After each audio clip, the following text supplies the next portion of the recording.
فَإِن سَلَّمْتَ لِي فِي مَا أُرِيد، اس چھوٹی سی زندگی میں جو میں کہتا ہوں وہ کر دو، جو میں کہتا ہوں وہ کر دو۔ کفیتک فی ما ترید، پھر جو تم چاہتے ہو نا وہ سب کچھ میں کر دوں گا۔ 91 میں آیا تھا نا، تو ڈربن میں وہ بڑا خوبصورت ہے، ایک نوجوان کہنے لگا مولانا ساؤتھ افریقہ جنت ہے، جنت ہے۔ مجھے آج تک الفاظ گونج رہے ہیں۔ میں نے کہا ایسا کرو میں بھی آ جاتا ہوں، لیکن ایک میرے ساتھ معاہدہ کرو، نہ تم مرو گے نہ میں مروں گا۔ تو پھر میں بھی پاکستان سے ساؤتھ افریقہ آ جاتا ہوں، اور اگر مر ہی جانا ہے تو پھر پاکستان ساؤتھ افریقہ میں کیا فرق ہے؟ تو بھی مٹی میں جائے گا، میں بھی مٹی میں جاؤں گا۔ تو یہ جنت کیسے بن سکتی ہے؟ جنت بنا لی، جنت سنوار لی، سونے چاندی کے گھر بنا لیے، لیکن موت کا کیا کریں؟ تو ایک ڈیل کرو میرے ساتھ، ایک ڈیل کرو۔ وہ ڈیل کیا ہے؟ فَإِن سَلَّمْتَ لِي فِي مَا أُرِيد، اس چھوٹی سی زندگی میں جو میں کہتا ہوں وہ کر دو، جو میں کہتا ہوں وہ کر دو۔ کفیتک فی ما ترید، پھر جو تم چاہتے ہو نا وہ سب کچھ میں کر دوں گا۔ فَإِن سَلَّمْتَ لِي فِي مَا أُرِيد، جو میں کہوں وہ کر دو، اور وہ میرے نفع کا ہوگا، اور جس سے روکوں رک جاؤ وہ میرے نفع کا ہوگا۔ مجھے ایک مانو، یہ میرے نفع کی چیز ہے۔ میرے نبی محمد کو آخری رسول مانو، یہ میرے نفع کی چیز ہے۔ نماز پڑھو، یہ میرے فائدے کے لیے۔ روزہ رکھو، حج کرو، زکوٰۃ دو، یہ میرے نفع کے لیے ہے۔ شراب نہ پیو، زنا نہ کرو، پتھر کی پوجا نہ کرو، قتل نہ کرو، ظلم نہ کرو، سود نہ کھاؤ، یہ میرے فائدے کے لیے اللہ تعالیٰ فرما رہا ہے۔ سارے فائدے میرے لیے ہیں۔ تو میرا اللہ کہہ رہا ہے جو کہوں کر دو، پھر کیا ہوگا؟ کفیتک فی ما ترید، جو چاہو گے وہ سب کر دوں گا، لیکن اس کے لیے مرنا پڑے گا، مرنا پڑے گا۔ چونکہ یہاں اگر سب کچھ مل بھی جائے فرض کرو، تو موت کا کیا کرے؟ 91 میں آیا تھا نا، تو ڈربن میں وہ بڑا خوبصورت ہے، ایک نوجوان کہنے لگا مولانا ساؤتھ افریقہ جنت ہے، جنت ہے۔ مجھے آج تک الفاظ گونج رہے ہیں۔ میں نے کہا ایسا کرو میں بھی آ جاتا ہوں، لیکن ایک میرے ساتھ معاہدہ کرو، نہ تم مرو گے نہ میں مروں گا۔ تو پھر میں بھی پاکستان سے ساؤتھ افریقہ آ جاتا ہوں، اور اگر مر ہی جانا ہے تو پھر پاکستان ساؤتھ افریقہ میں کیا فرق ہے؟ تو بھی مٹی میں جائے گا، میں بھی مٹی میں جاؤں گا۔ تو یہ جنت کیسے بن سکتی ہے؟ جنت بنا لی، جنت سنوار لی، سونے چاندی کے گھر بنا لیے، لیکن موت کا کیا کریں؟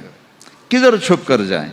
اینما تکونوا یدرککم الموت ولو کنتم فی بروج مشیدہ، ان اجل اللہ اذا جاء لا یؤخر، اینما کنتم یدرککم الموت۔ کیا کریں؟ جنت تو ہے، لیکن یہ خبیث مٹ جانے والی جنت ہے، اٹھا کے ہمیں نیچے ڈال دے گی۔ تو اس کا کسی کے پاس کیا حل ہے؟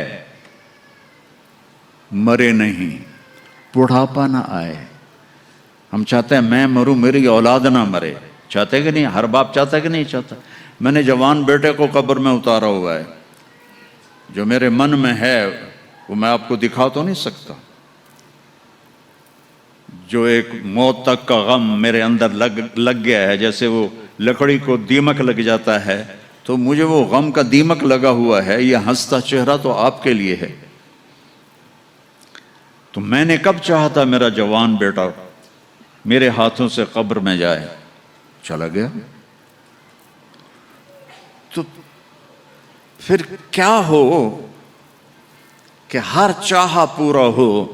تو اللہ فرماتے ہیں یہ چند سال میری مان لے، اور پھر جب قیامت کا دن آئے گا، فریق فی الجنت و فریق فی السعیر، فاما من اوتی کتابہ بیمینہ فیقول ہاؤم اقرؤوا کتابیہ، جس کے سیدھے ہاتھ میں پیپر آئے گا وہ نعرہ لگائے گا، اس نعرے کو قرآن نے الفاظ بنا دیا اصل میں، ہو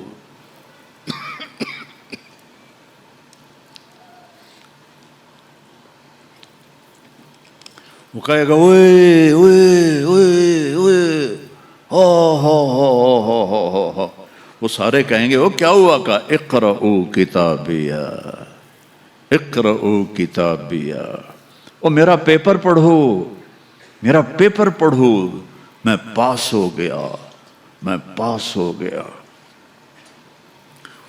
وہ کیسے پاس ہوا ہے تو؟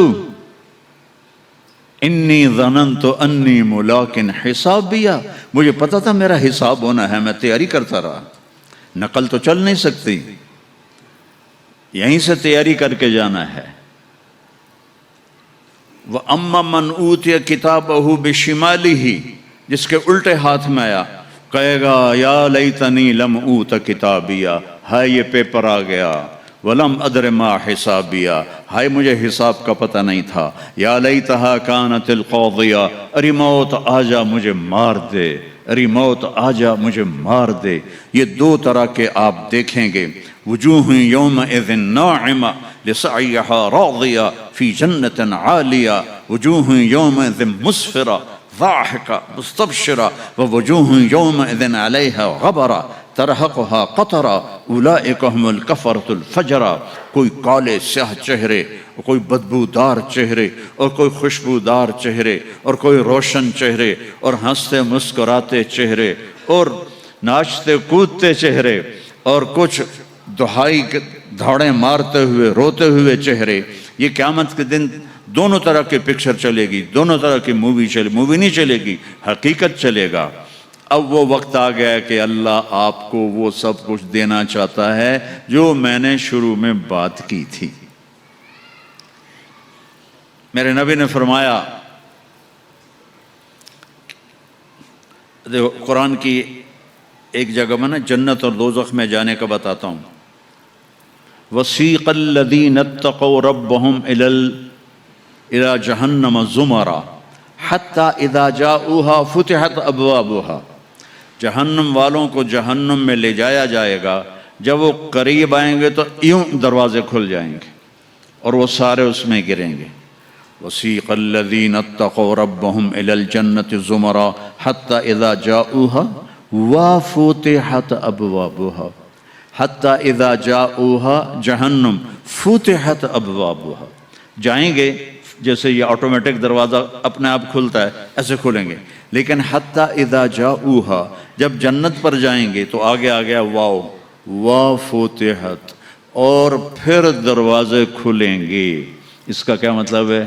اس کو حدیث پاک نے واضح کیا ہے، جب جنتی مرد عورت سب جنت کے دروازوں پر پہنچ جائیں گے تو دروازے بند ہوں گے۔ جہنم کے 7 دروازے ہیں، لہا 7 ابواب، جنت کے 8 دروازے ہیں، اور جب جائیں گے تو دروازے بند ہوں گے۔ ارے کیا کریں، دروازے بند تو 2 چشمے ابل رہے ہوں گے، کوئی نہیں انہیں کہے گا، اپنے آپ اللہ کی طرف سے ان کو خیال آئے گا اور ایک سے پانی پئیں گے۔ جب وہ پانی پئیں گے تو سینے میں سارا غصہ اور حسد اور بغض اور نفرت اور کھوٹ اور انتقام یہ سب صاف ہو جائے گا۔ وَنَزَعْنَا مَا فِي صُدُورِهِم مِّن غِلٍّ، اب یہ پانی نیچے جائے گا معدے میں تو پاخانہ ختم، پیشاب ختم، تھوک ختم، بلغم ختم، بیماری ختم، بڑھاپا ختم، ہر گندگی ختم ہو جائے گی۔ ہزاروں لیٹر پانی پی جائے گا، پیشاب نہیں آئے گا، ہزاروں کلو کھانا کھا جائے گا، پخانہ نہیں آئے گا۔ دوسرے چشمے سے وضو کریں گے تو چہرے روشن، داڑھی غائب، 4 صفتیں پیدا ہو جائیں گی۔ امرد، داڑھی نہیں ہوگی، 15-16 سال کے بچے کی عمر جیسے ہوتی ہے ایسے، جنہوں نے یہاں نہیں رکھی ان کو شاید رکھنے پڑ جائے، جنہوں نے رکھی ہوئی ہے ان کی تو یقیناً غائب ہو جائے گی۔ امرد داڑھی نہیں ہوگی، اجرد جسم پہ بال نہیں ہوں گے، صرف سر کے بال، یہ بال اور یہ بال اور یہاں ہلکے ہلکے بال، باقی پورا جسم شیشے کی طرح صاف ہوگا۔ کتنے لوگ ہیں بیچارے جن کے اتنے بال ہوتے ہیں وہ شرم کی وجہ سے اپنا کرتا بھی نہیں اتارتے کہ لگتا ہے پتہ نہیں جنگل اگایا اوپر۔ تو اجرد صاف شفاف، جعاد سر کے بال ایسے ایسے جیسے سمندر کی لہریں نہیں ایسے ایسے ہوتی، ایسے سر کے بال ایسے ایسے ایسے ایسے ایسے ہوتے ہوتے یہاں تک آئیں گے، یہاں تک۔ مکحلین، اور سرما آنکھوں میں خود بخود لگا ہوا ہوگا، اور علی قامت آدم، آدم علیہ السلام کا قد ہو جائے گا کتنا؟ 130 فیٹ، 130 فیٹ۔ حضرت حوا کا قد بھی 130 فیٹ تھا، اما حوا اور ابا آدم 130 فیٹ تھے۔ یہ تو زمانے کے ساتھ ہم رگڑے کھاتے کھاتے کھاتے کھاتے کھاتے چھوٹے ہوتے ہوتے ہوتے یہ ہو گئے، آگے چل کے اور بھی چھوٹے ہو جائیں گے، یہ قد واپس ملے گا۔ جنت کی حور کا قد بھی ہے 130 فیٹ۔ ایک جگہ میں نے بیان کیا، ایک نوجوان کہنے لگا مولانا یہ اتنا بڑا قد برا نہیں لگے گا، ہمیں تو یہی ٹھیک ہے، خوش باش ہیں۔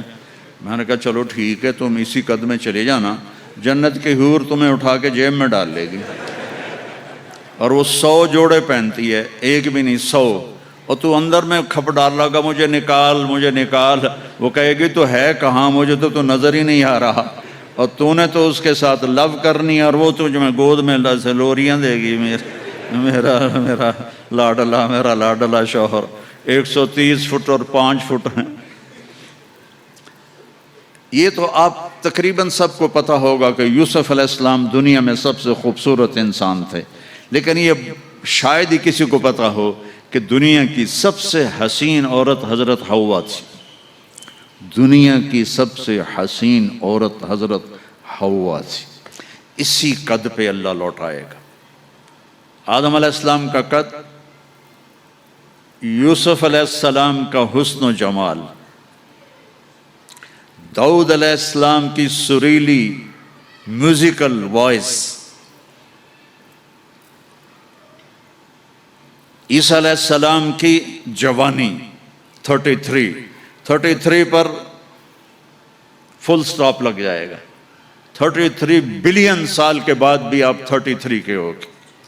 اور 5ویں چیز سب سے اعلیٰ حضرت محمد صلی اللہ علیہ وسلم کے اخلاق، جو تم دنیا میں چاہتے تھے نا، اب وہ ہونے لگا ہے۔ اب وہ ایک شخص بدصورت ہو جاتا ہے، کالا ہو جاتا ہے، وہ بیچارہ شیشہ بھی شرما کے دیکھتا ہے، لیکن ایک حدیث سناؤں آپ کو۔ ایک کالا آیا، یا رسول اللہ میرا رنگ بھی کالا ہے اور پیسہ بھی کوئی نہیں، پھکڑوں، تو اگر میں ایمان لے آؤں تو میں آپ کے ساتھ جنت میں جا سکتا ہوں؟ آپ نے فرمایا تو اپنے کالے ہونے کا غم نہ کر، جب تو میرا ساتھ دے گا نا تو جنت میں اللہ تجھے اتنا خوبصورت بنائے گا کہ تیرے چہرے کی لائٹ 1000 سال تک دکھائی دے گی۔ 1000 کلومیٹر نہیں، 1000 مائل نہیں، 1000 سال، 1000 ایئر تیرے چہرے کی لائٹ جائے گی، تو اتنا خوبصورت بنا دیا جائے گا۔ تو کیا کیا صفتیں ہو گئیں؟ امرد داڑھی کوئی نہیں، اجرد جسم پہ بال کوئی نہیں، سر کے یہ اور یہ، ٹھیک ہے۔ اکحل آنکھوں میں سرما، جعاد بال نیم گھنگریالے، نیم گھنگریالے، اور پھر آدم علیہ السلام کا قد، یوسف علیہ السلام کی خوبصورتی، داؤد علیہ السلام کی میٹھی زبان، عیسیٰ علیہ السلام کی جوانی، اور حضور پاک کے اخلاق، یہ ہو گئے اب کہیں گے بھائی اندر چلو، اندر کیسے جائیں، تو تالے لگے ہوئے ہیں۔ تو یہ سارے لوگ جائیں گے، اور جو ایمان والی عورت ہے اس کے بال یہاں سے چلیں گے، اور وہ بھی 130 فٹ ہو جائے گی نا، یہاں سے چلیں گے اور پاؤں کی ایڑی تک آئیں گے، یہاں تک آئیں گے، یہاں سے چلیں گے یہاں تک آئیں گے۔ یہاں تو بیچاریوں کے سر میں جوئیں پڑی رہتی ہیں، وہاں اللہ موتیوں سے سجا دے گا، موتیوں سے، ہیروں سے، جواہرات سے۔ اور پھر کہیں گے بھائی چلو جنت میں چلیں، کیسے چلیں؟ ابانا آدم علیہ السلام ہمیں جنت میں لے جاؤ، آپ ہمارے ابا ہیں۔ کہیں گے بیٹو میں نے تو نکلوایا تھا، کسی اور سے بات کرو۔ اب یہ سارا قافلہ چل رہا ہے، آدم علیہ السلام، پھر شیس علیہ السلام، پھر ادریس علیہ السلام، پھر نوح علیہ السلام، پھر ابراہیم علیہ السلام، اسماعیل علیہ السلام، یا اسحاق علیہ السلام، یعقوب علیہ السلام، یوسف علیہ السلام، موسیٰ علیہ السلام، یوشع علیہ السلام، یونس علیہ السلام، داؤد علیہ السلام، اور سلیمان علیہ السلام، یحییٰ علیہ السلام، زکریا علیہ السلام، لوط علیہ السلام، شعیب علیہ السلام، صالح علیہ السلام۔ سارے نبی کہیں گے نا بینا، نا بینا، نا بینا۔ آخر جب یہ چلتے چلتے چلتے آئیں گے نا حضرت عیسیٰ علیہ السلام کے پاس، تو وہ کہیں گے دیکھو بھائی یہ میں بھی نہیں کر سکتا، لیکن تمہیں پتہ بتا سکتا ہوں کہ کون کھلوائے گا۔ باقی کوئی نبی یہ نہیں کہے گا، پتہ سب کو ہوگا۔ وہ کہیں گے جی پتہ ہی بتا دیں، تو کہیں گے جاؤ محمد مصطفیٰ صلی اللہ علیہ وسلم، وہ نبیوں میں رحمت لقب پانے والا، مرادیں غریبوں کی برلانے والا، وہ وَأَحْسَنَ مِنْكَ لَمْ تَرَ قَطُّ عَيْنِي وَأَجْمَلَ مِنْكَ لَمْ تَلِدِ النِّسَاءُ خُلِقْتَ مُبَرَّأً مِنْ كُلِّ عَيْبٍ كَأَنَّكَ قَدْ خُلِقْتَ كَمَا تَشَاءُ نسیما جانب بطہا گزر کن ز احوالم محمد را خبر کن ببرئی جان مشتاقم دراجا فداء روضہ خیر البشر کن یا خیر من دفنت فی القاء اعظمہ فطاب من طیبہن القاء والاقم نفس الفتاء لقبر انت ساکنہ فیہ العفاف وفیہ الجود والکرم انت الشفیع الذي ترجى شفاعته على الصراط اذا ما زلت القدم وصاحباك لا انساهما ابدا من السلام علیکم ما جرى القلم۔ یہ سب میرے نبی کی تعریف ہے جو میں نے آپ کو عربی میں بھی، اردو میں بھی، فارسی میں بھی سنا دی۔ انگریزی میں کوئی ہے ہی کوئی نہیں، یا مجھے نہیں آتی۔ ہاں کون ہے یہ میرے نبی کا، یہ میرا نبی ہے۔ یہ کون ہے؟ یہ ہاشمی ہے، یہ عربی ہے، یہ مضری ہے، یہ قریشی ہے، یہ عدنانی ہے، یہ قحطانی ہے۔ یہ کون ہے؟ یہ سب سے احسن ہے، سب سے حسین ہے، سب سے اجمل ہے۔ یہ کون ہے؟ یہ محمد بن عبداللہ ہے، بن عبد المطلب، بن ہاشم، بن عبد مناف، بن قصی، بن کلاب، بن مرہ، بن کعب، بن لوی، بن غالب، بن فہر، بن مالک، بن نضر، بن کنانہ، بن خزیمہ، بن مدرکہ، بن الیاس، بن مضر، بن نزار، بن معد، بن عدنان، بن عود، بن حمیسہ، بن سلامان، بن عوس، بن بوز، بن قموال، بن ابی، بن عوام، بن ناشد، بن حزا، بن بلداس، بن یدلاف، بن طابخ، بن جاہم، بن ناحش، بن ماخی، بن عیفی، بن عبقر، بن عبید، بن الدعاء، بن حمدان، بن سنبر، بن یثربی، بن یحزن، بن یلحن، بن ارعوا، بن عیدی، بن ذیشان، بن عیسر، بن اقناد، بن ایہام، بن مقصر، بن ناحد، بن زارع، بن سمی، بن مزی، بن عود، بن عرام، بن قیدار، بن اسماعیل، بن ابراہیم، بن آذر، بن ناحور، بن سروج، بن رعوب، بن فائج، بن عابر، بن ارفخشاد، بن سام، بن نوح، بن لامک، بن متوشال، بن ادریس، بن یرد، بن ملہلئیل، بن قینان، بن آنوش، بن شیس، بن آدم علیہ السلام۔ لواء الحمد بیدی یوم القیامہ، میرے نبی کہہ رہے ہیں اللہ کا جھنڈا میرے ہاتھ میں ہوگا۔ کل الناس تحت لوائی آدم ومن سواہ، ساری دنیا کے انسان اور نبی میرے جھنڈے کے نیچے ہوں گے۔ انا قائدہم اذا وفدوا، میں سب سے آگے چلوں گا، ساری دنیا میرے پیچھے چلے گی، مسلم بھی نان مسلم بھی میرے پیچھے چلیں گے۔ انا شافعہم اذا حبسوا، زمین ان کو پکڑ لے گی، میں سفارش کروں گا، ان کے پاؤں چھوٹیں گے۔ انا مبشرہم اذا ایسوا، وہ دوزخ کو دیکھ کے نا امید ہو جائیں گے، میں بشارتیں دوں گا، میں بشارتیں دوں گا۔ مفاتیح الجنت بیدی یوم القیامہ، جنت کی چابی میرے پاس ہوگی۔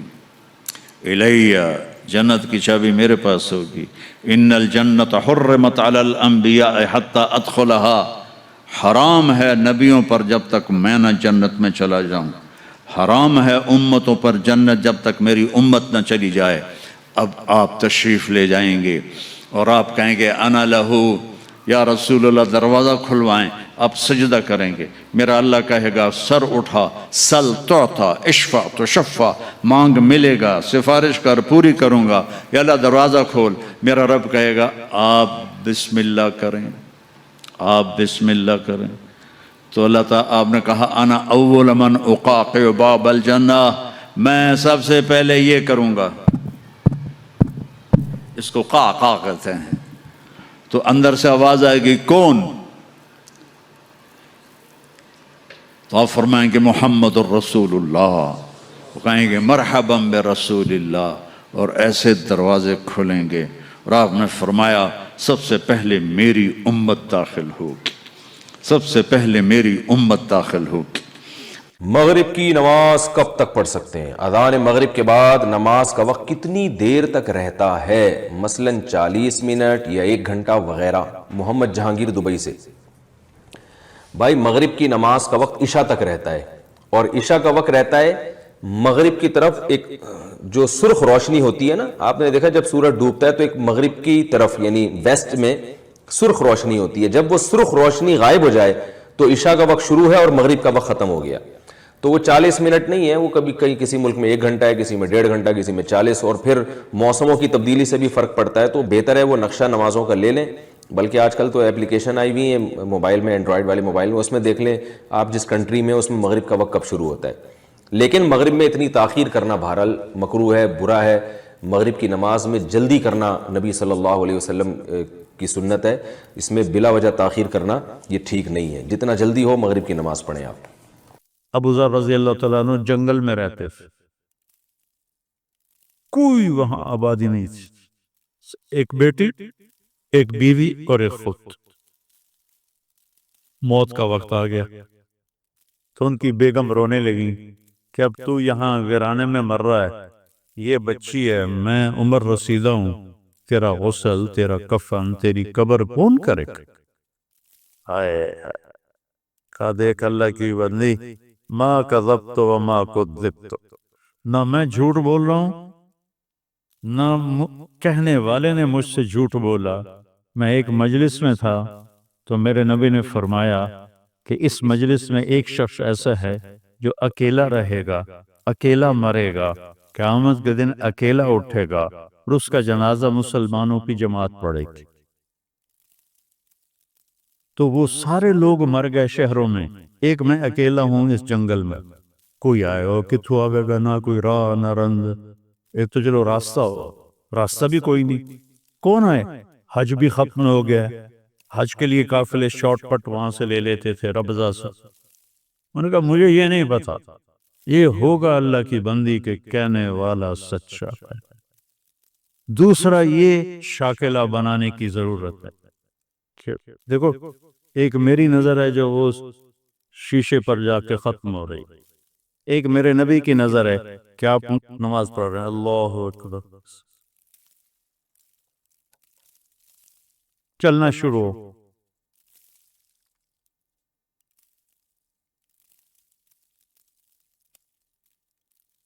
چلتے چلتے چلتے دیوار کے پاس آ کے کھڑے ہوئے، یہ محراب نہیں ہوتی تھی، دیوار کے پاس کھڑے، تھوڑی دیر بعد پیچھے ہٹنا شروع، اور ہٹتے ہٹتے ہٹتے صف کے کنارے پر چلے۔ جب سلام پھیرا تو پہلی صف کے لوگوں نے تو دیکھا، پچھلوں نے نہیں دیکھا، تو انہوں نے کہا یا رسول اللہ یہ کیا کیا تھا؟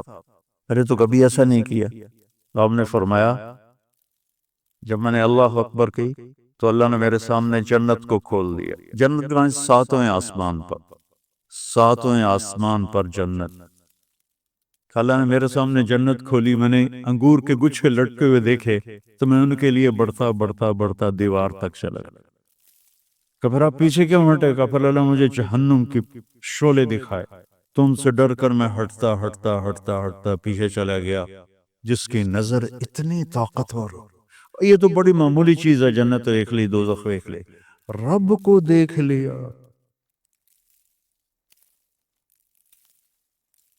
السلام علیک ایہا النبی ورحمت اللہ وبرکاتہ۔ اے میرے محبوب، تیرا رب تجھے سلام پیش کرتا۔ اس کی نظر پہ یقین کرو کہ سود پہ کاروبار کرنا بے چینی اور اضطراب کے سوا کچھ نہیں۔ پرانی بات ہے، فیصل آباد کا بڑا تاجر کہنے لگا یہ ہم تو بینکوں کے مینیجر ہیں، جتنا کچھ آتا ہے سارا ان کو کما کے دے دیتے ہیں، کہ 2-4 ہزار بچتا ہے اسی بوجھ پا کے لے جانے ہیں۔ تو سن لوگ آدھے شیخ صاحب تے سیٹ صاحب اسی سارے بینکوں کے مینیجر ہیں۔ وہ کہنے لگی اب کون آئے گا یہاں؟ کب مجھے نہیں پتا، چل راستے پہ جا کے بیٹھ۔ دن گزر گیا، کوئی نہیں آیا۔ اگلے دن اور حالت خراب، کجا راستے پر بیٹھ۔ ایک ایسے ہی راستہ تھا مکے کا شارٹ کٹ، جو کبھی حج جس کا لیٹ ہو جاتا تھا تو وہ راستہ اختیار کرتا تھا صحرا۔ تیسرا دن چڑھا تو بیٹی کو بلایا۔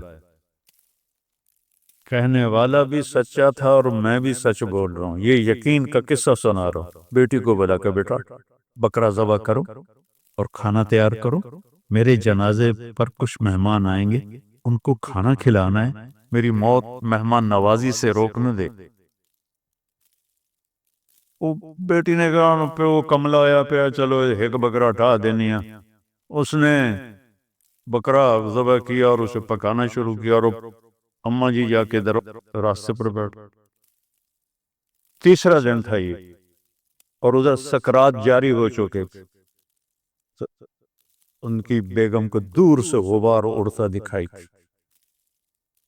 تو انہوں نے اپنا دوپٹہ یوں لہرایا ایسے ایسے کر، تو کسی ایک کی نظر پڑ گئی تو سارے وہ ادھر پڑ گئے۔ تو 20 آدمی تھے اونٹنیوں پہ سوار۔ تو یہ کہتی ہیں ایک مسلمان مر رہا ہے، اس کا جنازہ پڑھو گے؟ تو وہ کہنے لگے کون ہے؟ کہا ابو ذر۔ تو سارے رونے لگے دھاڑ دھاڑ کر کے کہ ہمارے ماں باپ ابو ذر پہ قربان، اس کا جنازہ پڑھنا تو ہماری بخشش ہے۔ یہ کون لوگ تھے؟ یہ عبداللہ ابن مسعود رضی اللہ عنہ تھے، اپنے 19 ساتھیوں کے ساتھ مکہ تشریف لے جا رہے تھے، اور شارٹ کٹ انہوں نے لے لیا۔ جب وہ آئے تو ان کو دیکھ کے کہنے لگے آ گئے ہو، میں نے تو پتا ہی تو اسے آ ہی جانا، میرے نبی کی بات کا یقین۔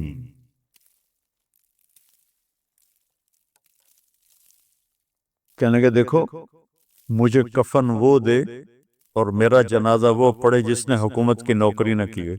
وہ تو خلافت راشدہ تھی، حضرت عثمان کی خلافت تھی، خلافت راشدہ کے وہ ازہد الصحابہ ہیں، سب سے بڑے زاہد صحابی ابو ذر غفاری۔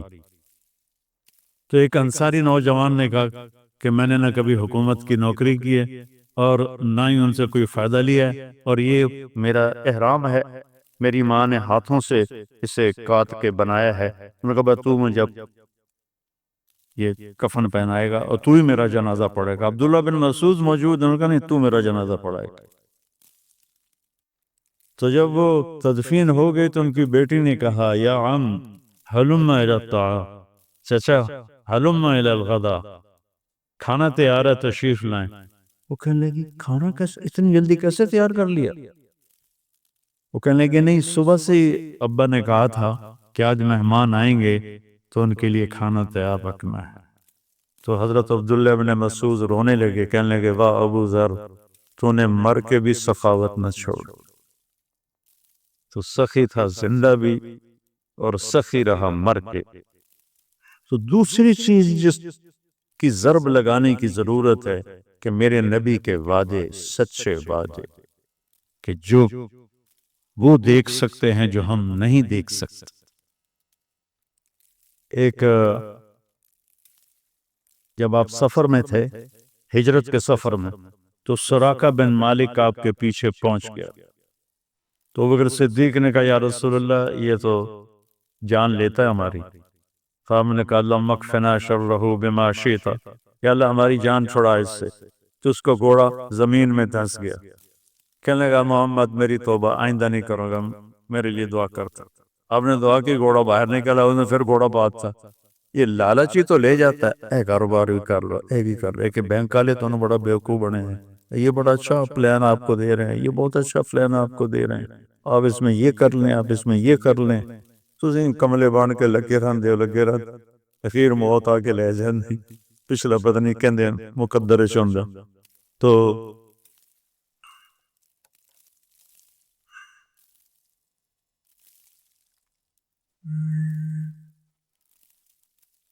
کیا کہہ رہا تھا؟ اب سراقہ بن مالک انہوں کو لالچ ہوا، پھر پیچھے دوڑے، پھر گھوڑا دھنس گیا. پھر کہنے لگا میں میری منت ہے ہون، بس میری توبہ، میں کلمہ پڑھ لیا. آپ نے دعا کی، گھوڑا نکلا. آپ نے کہا سراقہ یار آج تو میری جان لینے کے پیچھے وہ کیا دن ہوگا جب سپر پاور، یہ تو میں اپنے الفاظ کروں، جب سپر پاور ایران کے بادشاہ کے کنگن تجھے پہنائے جائیں گے. ایران کے بادشاہ کے کنگن تجھے پہنائے جائیں گے. یہ کب کہہ رہے ہیں؟ جب مکے والوں کے خوف سے مکہ چھوڑا ہے اور مدینے جا رہے ہیں، اور چھپ کے جا رہے ہیں، راستہ بدل کے جا رہے ہیں، اور دنیا کی سب سے بڑی پاور کو کے بارے میں کہہ رہے ہیں کہ تجھے کنگن پہنائے جائیں گے. وہ خیر کلمہ پڑھ کے مسلمان ہو گئے. جب ایران فتح ہوا حضرت عمر کے زمانے میں، تو ان کے سامنے فہرست پیش کی گئی مال غنیمت کی. تو انہوں نے پڑھا تو اس میں کہنے لگے اس میں 2 کنگن کا ذکر نہیں ہے، کسریٰ کے کنگن. انہوں نے کہا جی کو ہے ہی کوئی نہیں، تو ہم نے لکھا ہی کوئی نہیں. کہنے لگے یہ تو ہو نہیں سکتا. مجھے ابوبکر صدیق کہہ کر گئے تھے کہ تیرے دور میں کسریٰ کا خزانہ آئے گا، اور اللہ کے نبی نے سراقہ سے وعدہ کیا تھا کہ اس کو یہ کنگن پہنائے جائیں گے. انہوں نے کہا جی ہاں ہمارے سامنے تو سارا گزرا ہے، مال غنیمت کوئی نہیں ہے. انہوں نے کہا سارا دوبارہ تلاش کر، سارا مال غنیمت.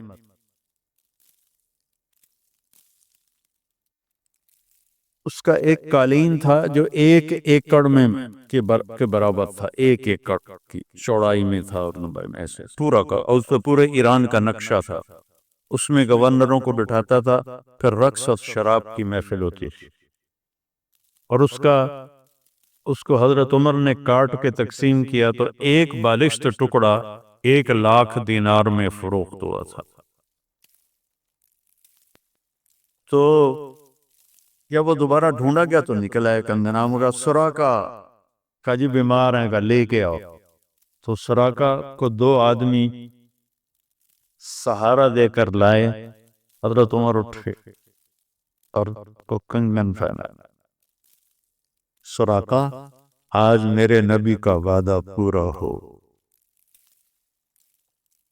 تو دوسری جو ہماری بنیاد ہے وہ یہ ہے کہ میرے نبی کی بات حق اور سچ.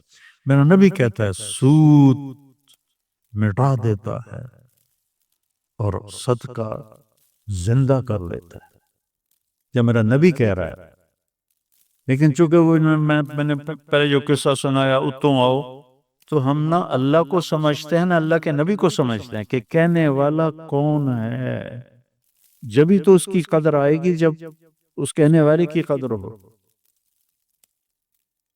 چونکہ کہنے والوں کی عظمت نہ پڑھی نہ سنی نہ کبھی جستجو کی، ساری سوچ کی طاقت ہے کہ مال کیسے بڑھے، پیسہ کیسے بڑھے. پیسہ بڑھاؤ، اللہ نے روکا تو کوئی، لیکن اس کے عادات سے کم.